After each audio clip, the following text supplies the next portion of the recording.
நடுநிசி கடந்தது. இந்த மந்திரி என்ன பண்ணார், கடைசியா அவருக்கு ஒன்று தென்பட்டது. இந்த பொம்மை காதுல ஒரு ஓட்டை இருக்கு, ஒரு நரம்பு போறது மாதிரி ஒரு நரம்பு எடுத்து காதுக்குள்ள விட்டார். ஆச்சரியம் என்ன தெரியுமா, அந்த நரம்பு அடுத்த காது வழியா வந்துருச்சு. அதை தூக்கி தனியா வச்சுட்டார். அடுத்த பொம்மை அதுக்கு ஓட்டை இருக்கு, அதுல நரம்ப விட்டார். அந்த நரம்பு வாய் வழியா வந்துருது, அது துணியா. ரெண்டாவது வித்தியாசம். மூணாவது பொம்மை எடுத்தார், அந்த காதுல ஓட்டை அதுக்குள்ள விட்டாரு.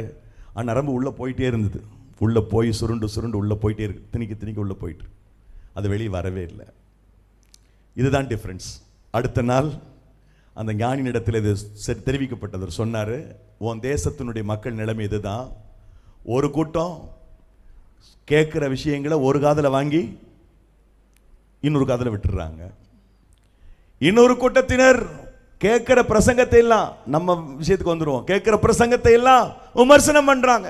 இன்னைக்கு பாஸ்டர் மெசேஜுக்கு ஒரு 50 மார்க் கொடுக்கலாம், இன்னைக்கு நம்ம போதகருக்கு ஒரு 30 மார்க். என்ன பேசினாரு, அரைச்சமாவே என்ன செய்யறாரு, அரைக்கிறாரு.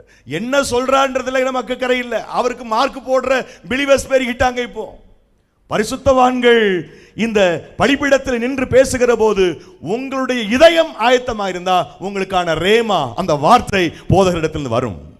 நான் அதை அனுபவித்திருக்கிறேன். ஒரு பெரிய தீர்க்கதரிசி. அதுக்கு முன்னாடி இந்த மூணாவது பொம்மையை சொல்லிடுறேன். முதல் பொம்மை ஒரு காதல வாங்கி, ரெண்டாவது பொம்மை ஒரு காதல வாங்குறத வாய் வழியா விமர்சனம் பண்றாங்க. மூன்றாவது ஒரு குரூப் இருக்காங்க இந்த நாட்டில், வருகிற செய்திகள் எல்லாம் தன்னுடைய இதயத்தில் வைத்துக் கொள்கிறார்கள். அந்த மக்களுடைய எண்ணிக்கையை நீ அதிகரிக்க முயற்சி செய், நிச்சயமாக உன்னுடைய ஆட்சி நல்லா இருக்குன்னு சொல்லிட்டு போன. சபையில இந்த 3 கூட்டம் இருக்கிறது.